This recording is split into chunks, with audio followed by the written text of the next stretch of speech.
Marcos, capítulo 9, a partir do verso 17. Se você está comigo, diga aleluia. A palavra de Deus diz assim: um homem no meio da multidão respondeu: Mestre, eu te trouxe o meu filho, que está com o espírito que o impede de falar. Onde quer que o apanhe, joga-o no chão. Ele espuma pela boca, range os dentes e fica rígido. Pedi aos teus discípulos que expulsasse o espírito, mas eles não conseguiram. Respondeu Jesus: ó geração incrédula, até quando estarei com vocês? Até quando terei que suportá-los? Tragam-me um menino. Então eles o trouxeram.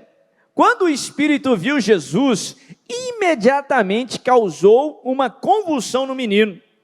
Este caiu no chão e começou a rolar, espumando pela boca. Jesus perguntou ao pai do menino: há quanto tempo ele está assim? Desde a infância, respondeu ele. Muitas vezes, esse espírito tem lançado no fogo e na água para matá-lo. Mas se podes fazer alguma coisa, tem compaixão de nós e ajude-nos. Se podes, disse Jesus, tudo é possível àquele que crê. Tudo é possível àquele que crê. Imediatamente o pai do menino exclamou: creio, ajude-me a vencer a minha incredulidade. Quando Jesus viu que uma multidão estava se juntando, repreendeu o espírito imundo, dizendo: espírito mudo e surdo, eu ordeno que o deixe e nunca mais entre nele. O espírito gritou, agitou-o violentamente e saiu. O menino ficou como morto, ao ponto de muitos dizerem: ele morreu. Mas Jesus tomou-o pela mão e o levantou, e ele ficou em pé. Olha que texto tremendo, que texto precioso.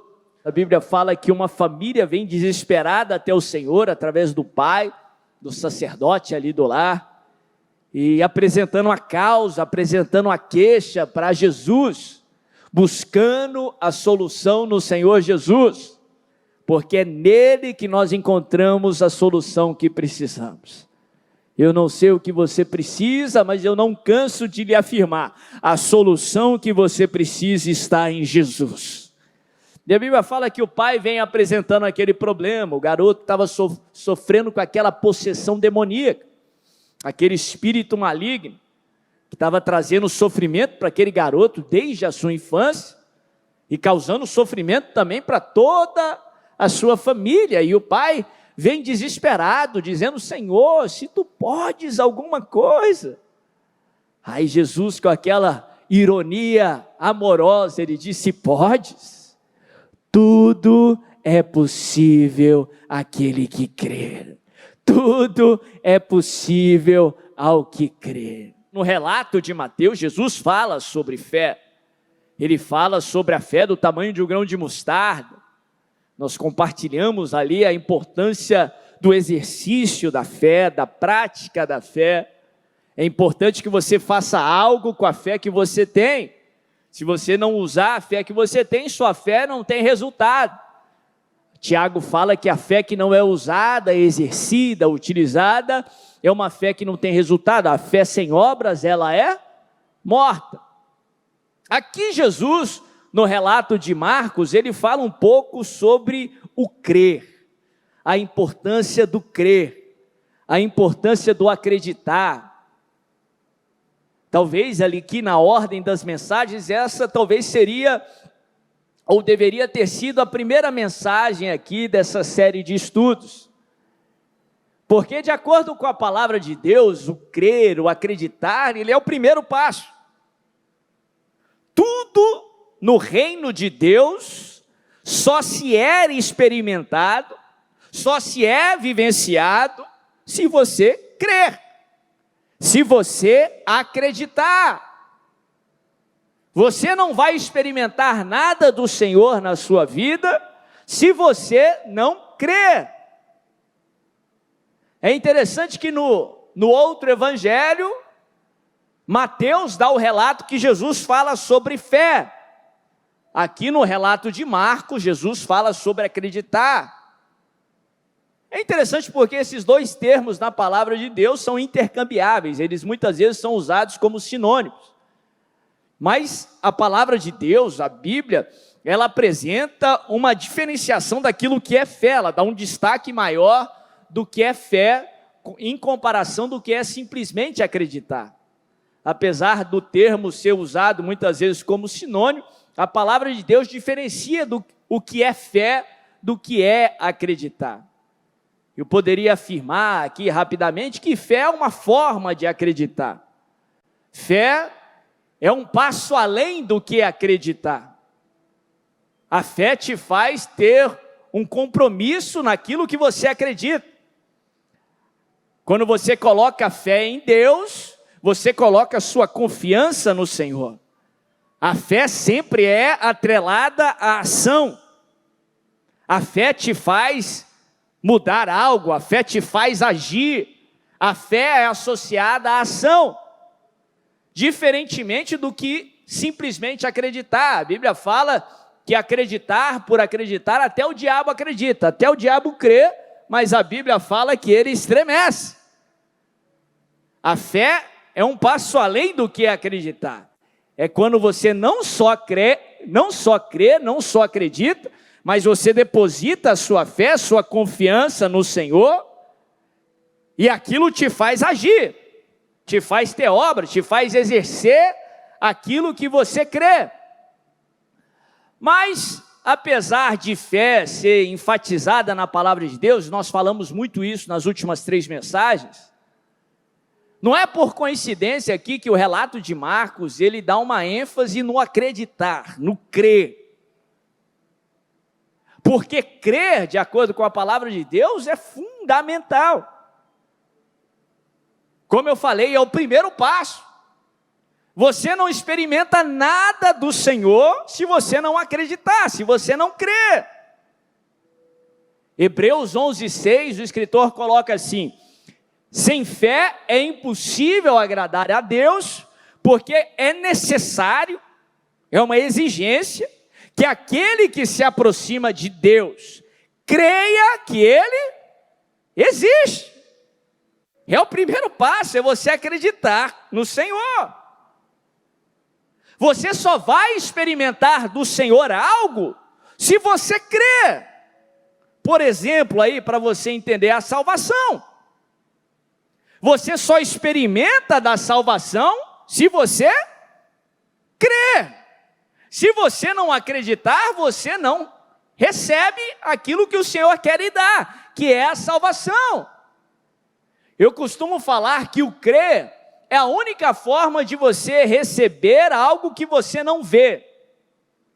Se eu te der um presente agora, mas falar que você vai receber ele só daqui a 1 hora, daqui a 2 horas, como que você recebe algo que você não vê? Você precisa, fala comigo, crer. Mais uma vez, crer. Você precisa acreditar em mim. Da mesma forma é a obra de Cristo Jesus ali na cruz, a nossa salvação. Da mesma forma são muitas bênçãos do Senhor. Nós recebemos hoje algo que nós não vemos. Como que nós recebemos? Nós precisamos crer. Nós precisamos acreditar. Aqui aquele pai desesperado vem até o Senhor e diz: Senhor, se o Senhor pode, faz alguma coisa. Aí o Senhor diz a ele: se podes, tudo é possível para aquele que crê. Tudo é possível para aquele que crê. Aqui eu não só aprendo que Deus pode todas as coisas, que Ele pode fazer o impossível acontecer, como eu aprendo que para que nós possamos experimentar algo do Senhor, nós precisamos acreditar. Em outras palavras, se você não acreditar, não vai acontecer. Se você não crer, não vai acontecer. Por mais que Deus tenha prometido a você, por mais que Deus te ama, por mais que Deus quer fazer, se você não crer, Ele não vai fazer. Se você não acreditar, Ele não vai fazer. Eu dou muito esse exemplo aqui. A Bíblia fala que Jesus foi a alguns lugares, Ele foi a algumas cidades, fazer aquilo que Ele fez em vários lugares, em várias cidades. Ele trouxe a mensagem da boa nova, Ele trouxe a mensagem da salvação, a mensagem do reino, e Ele curou o enfermo, e Ele libertou o cativo, Ele fez milagres acontecerem. Mas a Bíblia faz questão de informar e de nos ensinar que algumas cidades não experimentaram tudo isso. Pensa bem na seriedade disso. Jesus foi querendo fazer milagres, Ele foi podendo fazer milagres, mas Ele não fez milagres. Não porque Ele não queria fazer, não porque Ele não podia fazer, mas a Bíblia é clara de mostrar que foi porque as pessoas não criam. Foi porque as pessoas não acreditavam. Ou foi por causa da incredulidade do povo. Isso me traz tanto temor, mas por sua vez isso me coloca sempre em alerta, sempre em xeque. Quantas vezes Deus não quis fazer algo na minha vida, quantas vezes Deus não quis me abençoar, me direcionar, me levar além, mas eu não experimentei, não porque Deus não queria fazer, não porque Deus não podia fazer, mas simplesmente porque eu não criei, simplesmente porque eu não acreditei. É por isso que é fundamental que você creia, que você acredite no Senhor. Romanos no capítulo 4, a Bíblia nos ensina sobre o pai da fé. Alguém que teve filho só com quase 100 anos de idade. E a Bíblia fala que por conta disso ele se tornou pai de uma grande nação, de gerações. Através da sua linhagem, da sua descendência, veio o nosso Senhor e Salvador. E a Bíblia fala que no Senhor até nós, pela graça de Deus, somos considerados da descendência de Abraão. A Bíblia fala que Abraão, ao contrário do que muitos pensam, foi uma pessoa imperfeita. Ele passou momentos ali de incerteza. Mas ainda assim ele pôde experimentar o propósito do Senhor na sua vida. Mesmo sendo imperfeito como somos, ainda assim podemos experimentar o propósito do Senhor nas nossas vidas. Mas ali no texto a Bíblia nos dá muita ênfase ao fato que Abraão acreditou no Senhor. Por mais que o seu corpo dizia não, porque ele era um senhorzão, ele recebeu a promessa com 75 e já tinham se passado mais de 20 anos, e a promessa ainda não havia se cumprido. Ele esperou um bom tempo. Ainda que o seu corpo dizia não, ainda que a circunstância dizia não, a Bíblia fala que Abraão creu. Abraão creu e não duvidou com incredulidade da promessa, apesar de várias vozes à sua volta dizerem não, apesar de muita do mundo natural dizer não, a Bíblia fala que ainda assim ele creu, ele acreditou, crendo que aquele que prometeu, ele era poderoso e era fiel para cumprir. E a Bíblia fala que o simples fato de Abraão ter crido, isso lhe foi creditado como justiça, de tal forma que Deus consideraria injusto não cumprir aquilo que ele tinha prometido.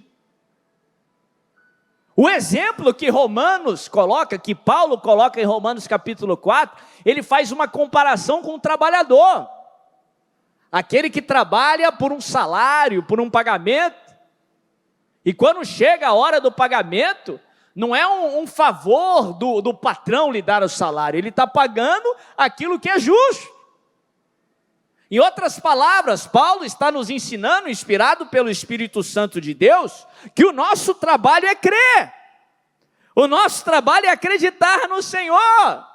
Quando você crê nas promessas do Senhor para a sua vida, quando você crê no Senhor, Ele lhe acredita como justiça o fato de você crer. E Ele considera injusto não lhe responder. E meu irmão, o nosso Deus é o justo juiz, Ele jamais comete uma injustiça. Por isso você precisa crer, por isso você precisa acreditar. Mas presta bem atenção, não é algo natural para o homem acreditar, não é um processo natural para o ser humano acreditar, muito pelo contrário. A Bíblia fala que todos nós, nascidos de mulher, todo ser humano aqui na terra, ele tem uma inclinação natural para o mal, ele tem uma natureza ruim, uma tendência para o mal, uma tendência para o pecado. A natureza humana, ela é tendente à incredulidade. Em outras palavras, naturalmente falando, você não vai acreditar. Você não vai crer. E lógico, eu estou falando das coisas de Deus, daquilo que é invisível, daquilo que é o bem para você. Pelo contrário, a sua natureza humana vai querer acreditar naquilo que ela vê. Isso que é o natural. Mas se você quer experimentar o sobrenatural de Deus na sua vida, você não pode se conformar com a sua natureza, ou o que a Bíblia chama de velha natureza. Você não pode se conformar com as suas inclinações naturais. Em Lucas 9:23, Jesus nos ensina: quem quiser vir após mim, negue-se o quê? A si mesmo, dia após dia, é um processo diário, é uma batalha diária. Tome a sua cruz e me siga. Naturalmente falando, todos os dias a sua natureza vai tender a ser incrédula, a não crer nas coisas de Deus. Mas você tem que ter ciência disso e ir na contramão das suas tendências naturais. Enquanto naturalmente falando, o seu coração está dizendo não, não vai dar certo, você tem que entender que a sua natureza é ruim, você tem que negá-la em nome de Jesus e dizer: opa, o meu sentimento está dizendo não, mas a palavra de Deus diz sim. O meu sentimento, as minhas emoções estão dizendo que vai dar tudo errado, mas a palavra de Deus diz que eu posso todas as coisas naquele que me fortalece. Ele vai me conduzir em triunfo, porque a sua palavra diz que eu sou mais que vencedor, então vai dar certo em nome de Jesus.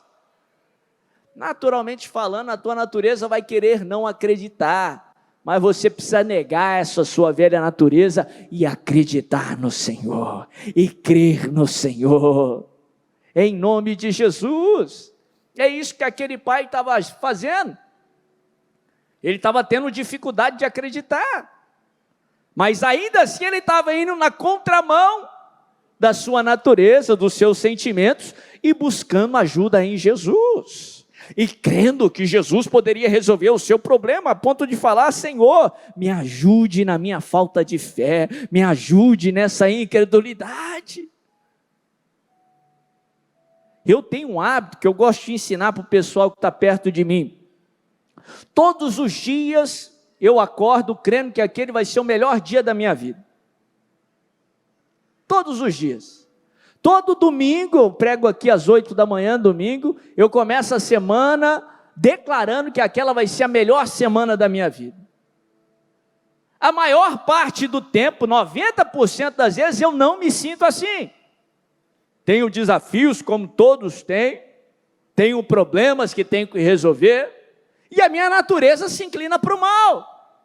Mas ainda assim eu vou na contramão da minha natureza, e eu me lembro daquilo que Jesus me ensinou: tudo é possível para aquele que crê, tudo é possível para aquele que crê. E eu amanheço dizendo: esse vai ser o melhor dia da minha vida. Já aconteceu de não ser? Já. Pode ser que aconteça de não ser o melhor dia? Pode. Mas a Bíblia fala que se eu crer, as coisas serão possíveis. Então, se eu não crer, aí é fato que não vai acontecer. É fato que Deus não vai agir. A Bíblia nos ensina a fazer o que nós podemos fazer. A Bíblia nos ensina a fazer a nossa parte. Porque a parte de Deus está na mão do Senhor. É critério dele fazer. A sua parte é crer. Fala para o seu irmão, a sua parte é crer. A Bíblia nos ensina para que nós possamos crer no Senhor, para que nós possamos colocar a nossa natureza em xeque, a nossa natureza incrédula, nós precisamos alimentar das promessas do Senhor, alimentar da palavra do Senhor, e nós precisamos declarar as promessas do Senhor. Como eu falei, eu acordo todo dia, não só crendo que vai ser o melhor dia, mas declarando que vai ser. A Bíblia fala que morte e vida estão no poder da língua. Aquilo que sai da sua boca que vai influenciar o seu coração. Ainda que você se sinta fraco, a Bíblia nos ensina a dizer, eu sou forte. Ainda que os seus sentimentos talvez estão indo na direção errada, aí que você tem que declarar as promessas do Senhor sobre a sua vida. Se você está se sentindo derrotado, diga, eu sou mais que vencedor. Se você está se sentindo lá o último, se você está se sentindo como cauda, declare, a Bíblia fala que eu sou cabeça e não sou cauda, em nome de Jesus. Se você está se sentindo que não pode, declara, eu posso todas as coisas naquele que me fortalece. Se você está com dificuldade de crer, declare, eu creio, eu sei em quem tenho crido, e eu sei que Ele é poderoso para cumprir o que Ele prometeu, em nome de Jesus.